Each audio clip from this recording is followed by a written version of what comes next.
प्रिय विद्यार्थियों, नमस्कार। Jyotiba Phule group of education में आप सबका स्वागत है। मैं आज आपको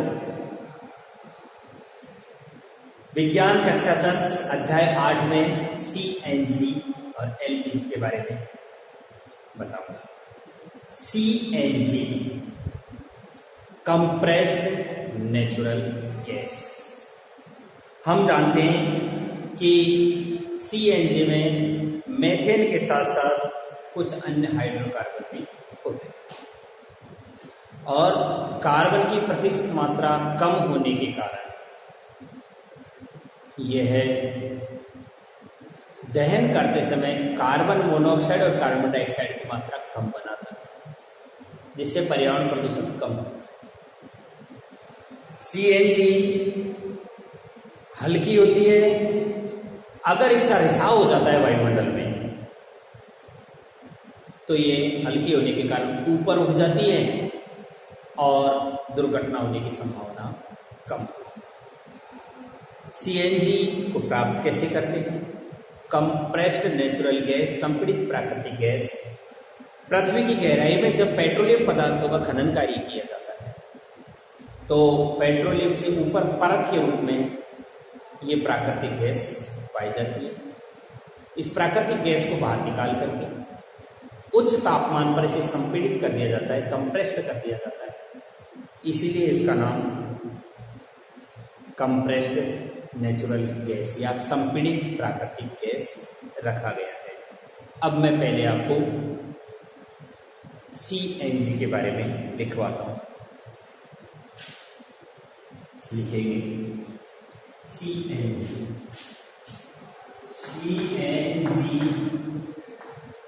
का पूरा नाम संपीड़ित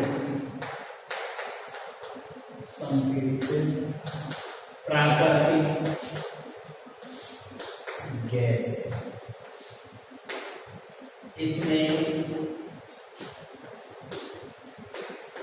मेथेन के साथ साथ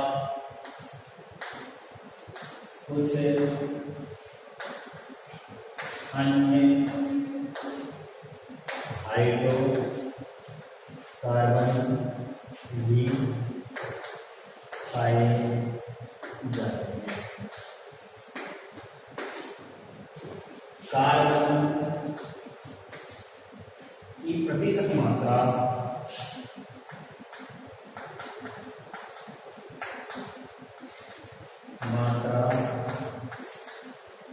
कम होने के कारण CNG से CO कार्बन मोनोऑक्साइड व CO2 की मात्रा कम बनती है, जिससे पर्यावरण प्रदूषण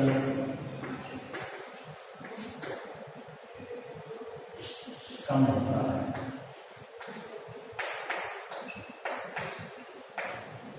जिससे पर्यावरण प्रदूषण कम होता है।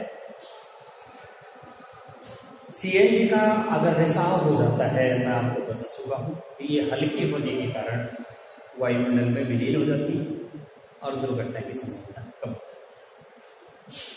ये संपीड़ित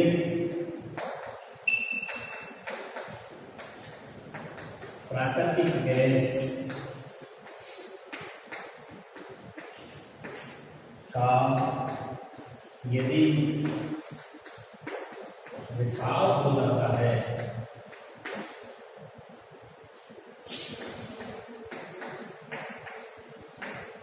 तो यह वायुमंडल में विलीन होकर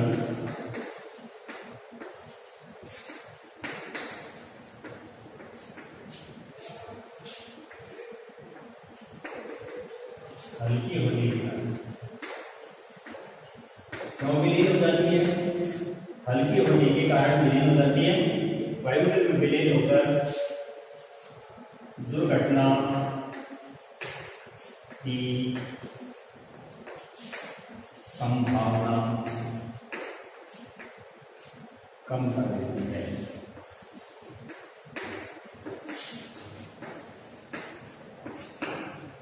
सीएनजी को कैसे प्राप्त करते हैं? सीएनजी की प्राप्ति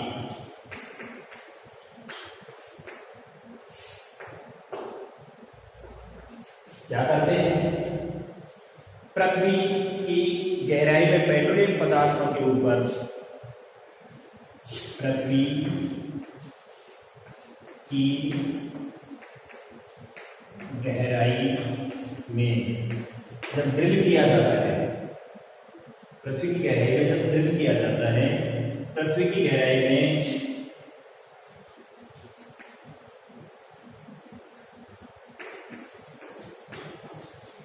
ड्रिल करके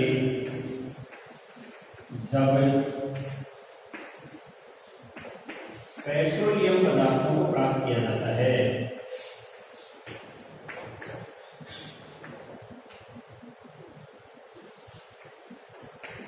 प्राप्त करते हैं, तो यह प्राकृतिक गैस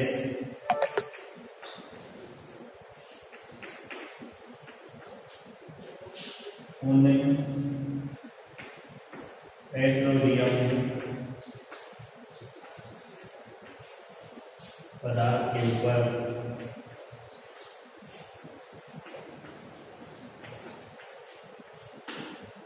एक परत के रूप में पाई जाती है।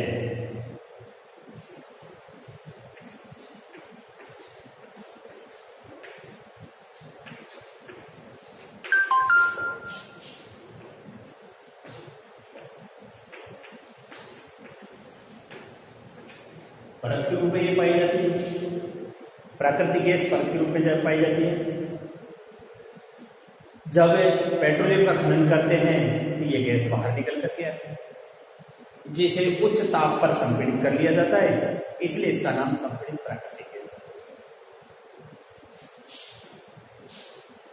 है। इसे बाहर निकालकर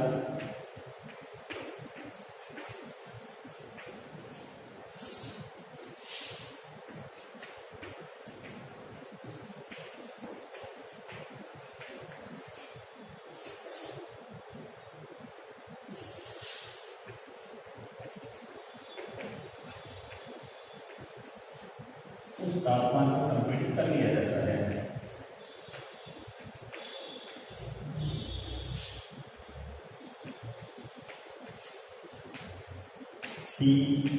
CNG गैस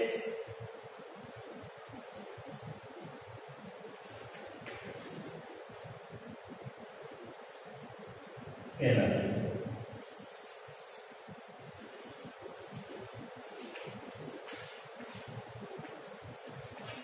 ये आपके सामने सीएनजी की प्राप्ति। दोबारा एक बार हम देखें, पूरा नाम संपीड़ित प्राकृतिक गैस, मेथेन के साथ कुछ अन्य हाइड्रोकार्बन होते हैं, प्रतिशत मात्रा कार्बन की कम होती है, इसलिए जलने पर CO2 और CO की मात्रा कम हो जाती है, पर्यावरण प्रदूषण कम होता है। संपीड़ित प्राकृतिक गैस का यदि रिसाव हो जाता है तो हल्की होने के कारण वायुमंडल में विलीन हो जाती है, दुर्घटना होने के चांस खत्म हो जाते हैं। सीएनजी की प्राप्ति पृथ्वी की गहराई में ड्रिल करके जब पेट्रोलियम पदार्थों को प्राप्त करते हैं, ये प्राकृतिक गैस उन पेट्रोलियम पदार्थों के ऊपर एक परत के रूप में पाई जाती है, इसको बाहर निकाल लिया जाता है और उस तापमान पर इसको संपीड़ित कर देते हैं। ये सीएनजी कहलाती है। अब आप देखेंगे एलपीजी, लिक्विड पेट्रोलियम गैस, द्रवित पेट्रोलियम गैस। ये क्या है? द्रवित पेट्रोलियम गैस के बारे में सीएनजी और एलपीजी दोनों भिन्न होते हैं।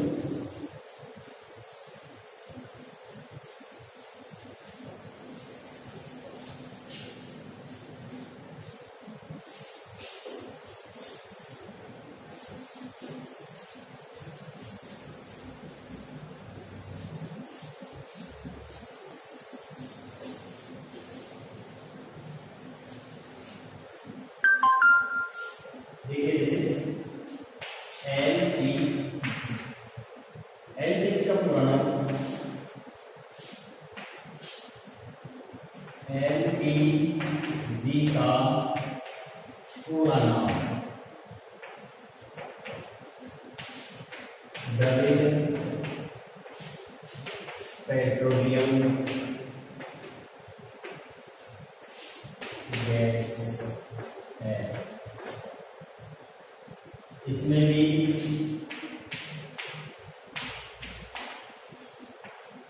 मुख्य घटक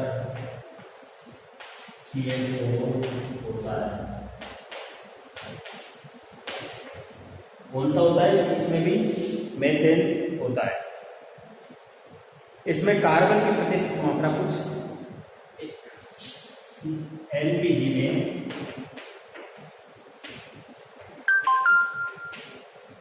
कार्बन की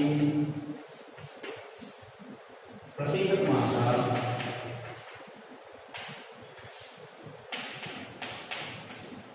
CNG से अधिक होती है। CNG से कार्बन की प्रतिशत मात्रा अधिक होने के कारण क्या है कि इसमें CO2 और क्या नाम से CO भी अधिक बनती है। LCNG से अधिक होती है, CO व CO2 अधिक बनती है।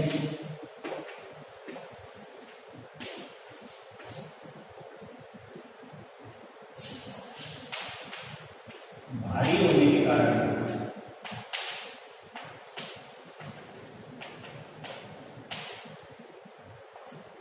यह भूमि के पास ही रिसाव होने पर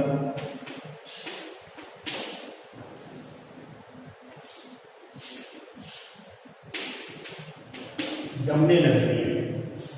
क्या होता है कि मान लीजिए रिसाव हो जाता है इसका, एलपीजी का यदि रिसाव हो जाता है तो भारी है, और भारी होने के कारण क्या है भूमि में ऊंचाई से 4 फीट की ऊंचाई तक ये जमा हो जाती है, और जैसे ही कहीं से भी इसको तापमान मिलता है तत्काल जल करके दुर्घटना को जन्म दे देती है।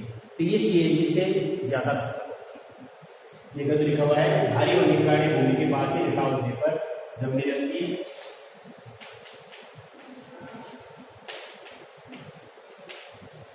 दुर्घटना की संभावना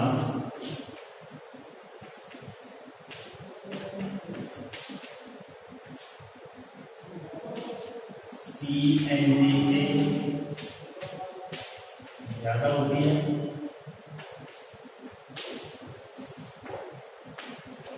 इससे सीएनजी से अधिक दुर्घटना होने की संभावना होती है जब पेट्रोलियम पदार्थों को खनन कार्य करके निकालते हैं, सीएनजी से ज्यादा संभावनाएं होती है। अब ये तो हो गया इसका।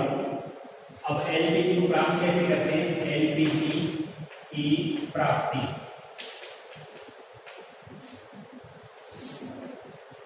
जब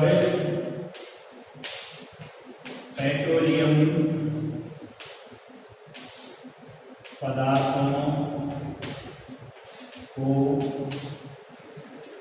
खनन कार्य करके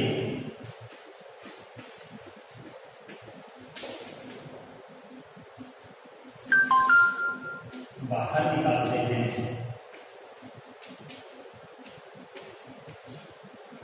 और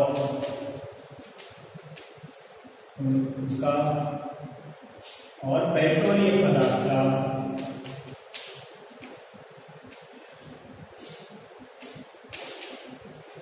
का प्रभाजी आसवन करते हैं। प्रभाजी आसवन करते हैं।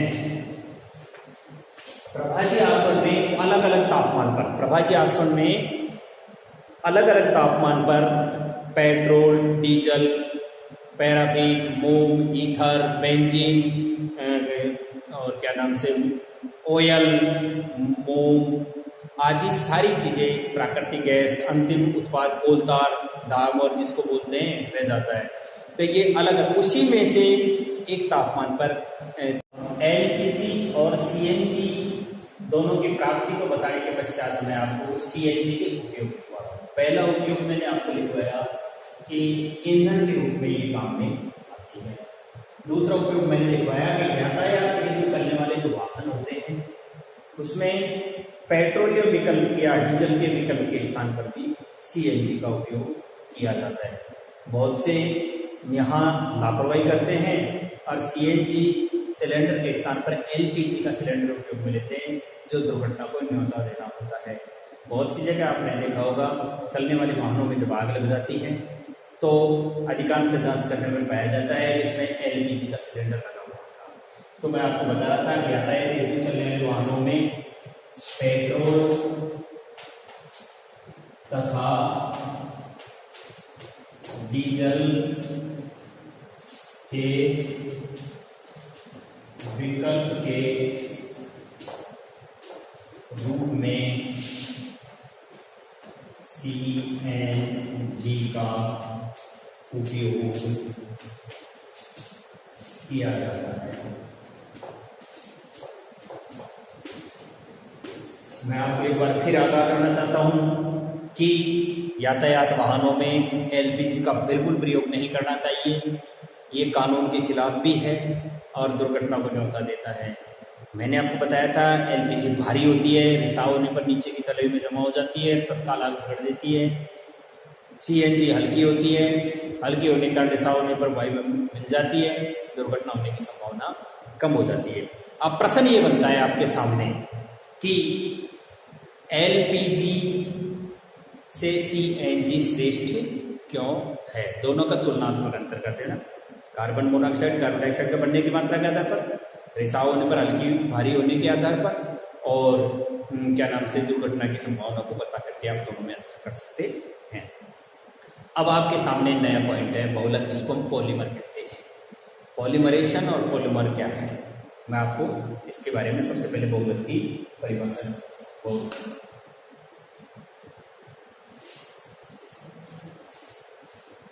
यहाँ हमारा टॉपिक चेंज हो गया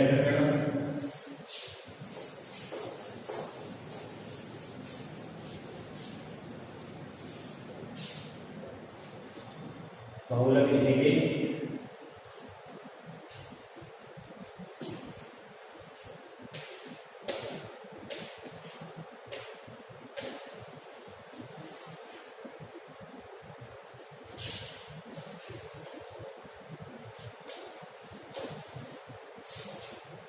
POLYMER पॉलीमर। पॉलीमर बहुलक जब छोटे छोटे सरलतम अणु आपस में मिलकर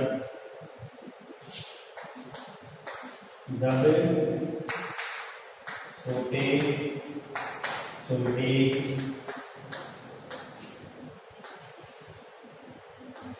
सरलतम अणु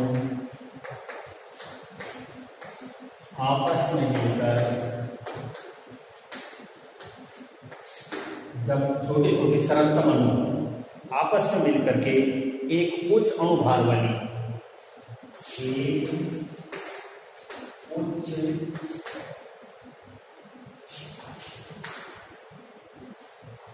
अणु भार वाली, कैसे अणु भार वाली?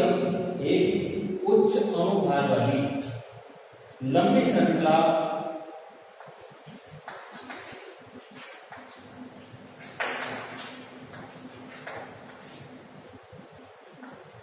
उच्च अणु भार वाली लंबी श्रृंखला युक्त बड़े अणु का निर्माण करते हैं।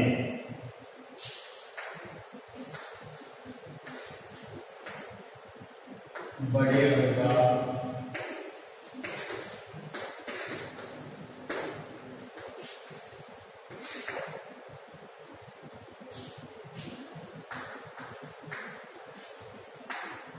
छोटे छोटे अणु सरलतम अणु मिल गए आपस में और एक उच्च अणु भार वाली लंबी श्रृंखला एक बड़े अणु का निर्माण कर दिया, तो इस बड़े अणु को क्या कहेंगे?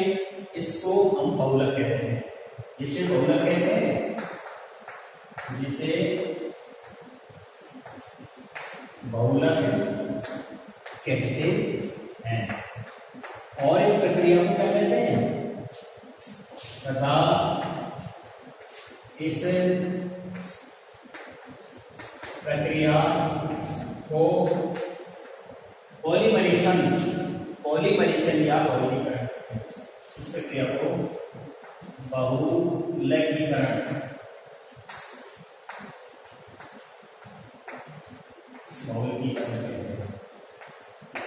बहुलक और बहुलकीकरण, यानी छोटे छोटे मिल जाते हैं ना आपस में, और छोटे छोटे अणुओं को क्या कहते हैं? मोनोमर कहते हैं। छोटे छोटे अणुओं को क्या नाम से जाना जाता है? बहुलीकरण कहते हैं। छोटे छोटे अणुओं को एकलक या मोनोमर कहते हैं। जुड़ने वाले इन छोटे छोटे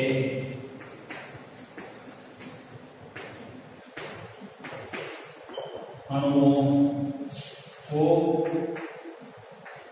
एकलक मोनोमर, अंग्रेजी में मोनोमर बोलते हैं, एकलक कहते हैं। यानी छोटे छोटे एकलक आपस में मिलते हैं तो पॉलीमर का निर्माण होता है। इस प्रक्रिया को पॉलीमरेशन कहते हैं। ये दो प्रकार के होते हैं पॉलीमर। बहुलक कितने प्रकार के होते हैं? बहुलक दो प्रकार के। बहुलक के प्रकार,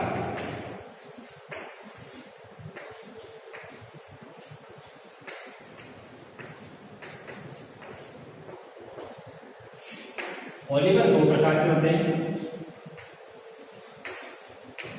बहुलक दो प्रकार के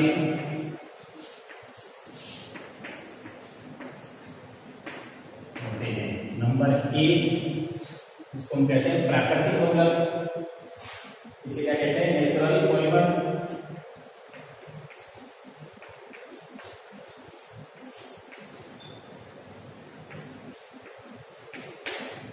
और नंबर दो होता है कृत्रिम बहुलक, या इसका नाम संश्लेषित कहा जाता है। इस नाम से जानते हैं, संश्लेषित बहुलक। बहुलक कितने प्रकार के होते हैं? दो प्रकार के होते हैं।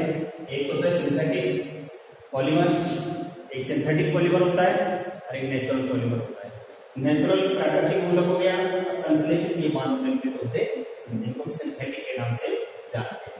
कि जब छोटे छोटे साधारण अणु आपस में मिलकर के एक उच्च अणु भार वाली लंबी श्रृंखला युक्त बड़े अणु का निर्माण कर देते हैं, उस होने वाले निर्माण को बहुलक कहते हैं, प्रक्रिया को बहुलकीकरण कहते हैं। जुड़ने वाले छोटे छोटे अणुओं को पॉलीमर के नाम से या मोनोमर के नाम से जानते हैं। एकलक या मोनोमर कहते हैं। बहुलक कितने प्रकार के होते हैं? बहुलक दो प्रकार के होते हैं। एक होता है प्राकृतिक बहुलक, दूसरा होता है संश्लेषित बहुलक। अब हम सबसे पहले प्राकृतिक बहुलक की परिभाषा लेते हैं।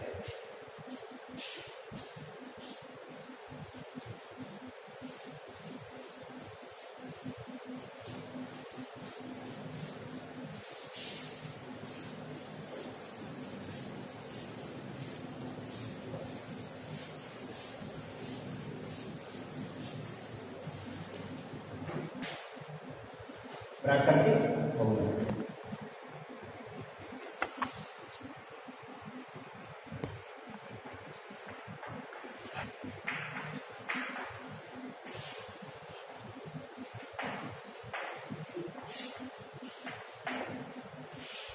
नेचुरल पॉलीमर क्या है? प्रकृति से प्राप्त करते हैं इसे सीधे ही। ऐसे बहुलक जो प्रकृति से सीधे ही प्राप्त कर लिए जाते हैं, ऐसे बहुलक जो प्रकृति से सीधे ही प्राप्त कर लिए जाते हैं, प्राकृतिक बहुलक कहलाते हैं। ऐसे बहुलक जो प्रकृति से सीधे ही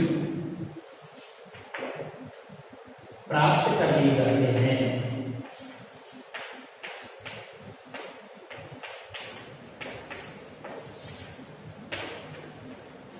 नेचुरल पॉलीमर कहलाते हैं।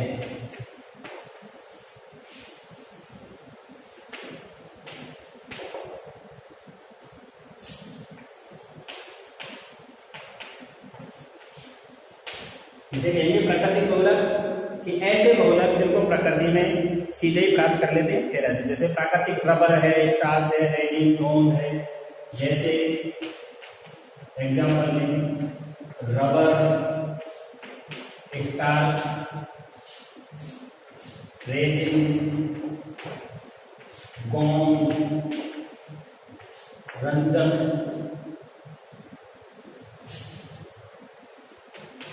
ये सारी की सारी चीजें कैसी चीजें हैं?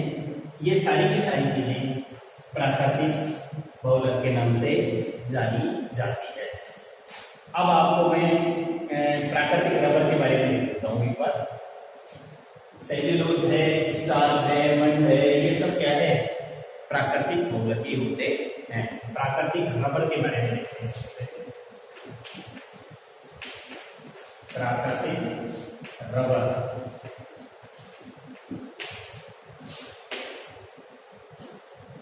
देखिए प्राकृतिक रबर क्या होता है? हम जानते हैं कि एक वृक्ष से दूध के रूप में, जिसे हम लेटेक्स कहते हैं, दूध के रूप में इसे प्राप्त किया जाता है और उसके अंदर सल्फर मिला करके और रबर प्राकृतिक तैयार किया जाता है। इस तरह से देखिए लिखेंगे हम, यह एक वृक्ष से द्रव के रूप में प्राप्त होता है। यह है एक वृक्ष से द्रव के रूप में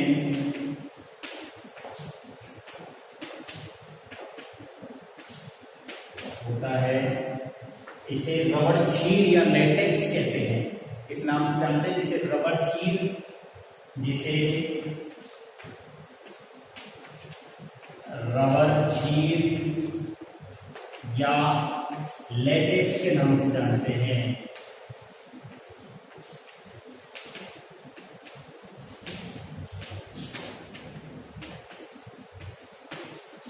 रबर शीट या किसके रूप में प्राप्त करते हैं? लेटेक्स के रूप में प्राप्त करते हैं। जैसे प्राकृतिक रबर, इसके अंदर आइसोप्रीन पाया जाता है। या यूं कीजिए, प्राकृतिक रबर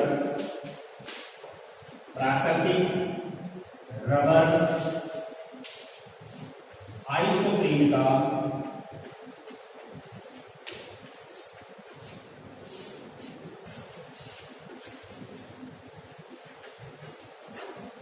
बहुलक है।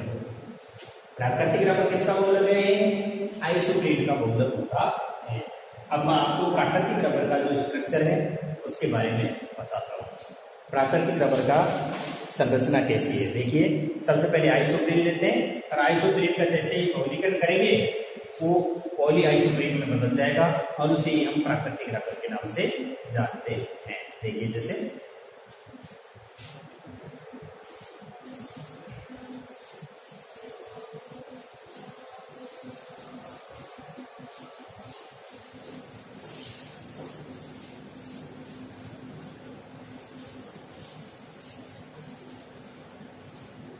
जैसे हम एन अणु लेते हैं, इसे हमने एन अणु ले लिया और सबसे पहले हम लेंगे आइसोप्रीन। आइसोप्रीन का सूत्र क्या होता है? CH2 double bond. CH2 क्या होता है? डबल बॉन्ड होता है और CH कार्बन हो गया, CH2 और इसी से क्या जुड़ा हुआ है सिंगल बॉन्ड के साथ में? CH3, जिसको बोलते हैं क्या? मैथिल। क्या बोलते हैं? CH3 मैथिल जुड़ा हुआ होता है। जैसे इसका क्या करते हैं? बहुलीकरण करते हैं। बहुलीकरण करते हैं ये किसमें बदल जाएगा? आइसोप्रीन, पॉली आइसोप्रीन में बदल जाता है। ये आइसोप्रीन का सूत्र है। जैसे ही हम आइसोप्रीन को बदलेंगे ये बॉन्ड टूट करके कहाँ आ जाएगा? ये आ जाएगा। इसको एमाइड बॉन्ड कहते हैं। ये एमाइड बॉन्ड टूट करके कहाँ चला जाएगा? आगे चला जाएगा और ये श्रृंखला जुड़ती चली जाती है। तो आइसोप्रीन का जैसे बहुलीकरण करेंगे हमारे सामने क्या आ जाएगा? CH2 single bond, CH single bond, CH2 और ये यहां से इसे N बाहर रहेगी और हमारे सामने क्या हो गया? ये हमारे सामने पॉली आइसोप्रीन हो गया है। क्या हो गया है? इसका नाम पॉली आइसोप्रीन। और पॉली आइसोप्रीन को हम क्या कहते हैं? प्राकृतिक रबर कहते हैं। प्राकृतिक रबर के नाम से जानते हैं। देखिए, जैसे यहां देखेंगे आप एन अणु थे, एन अणु पर जैसे अपने बहुलीकरण आइसोप्रीन को ही प्राकृतिक रबड़ के नाम से जाना जाता है। कल मैं आपको इसके उपयोग और प्राप्त करने का तरीका बताऊंगा।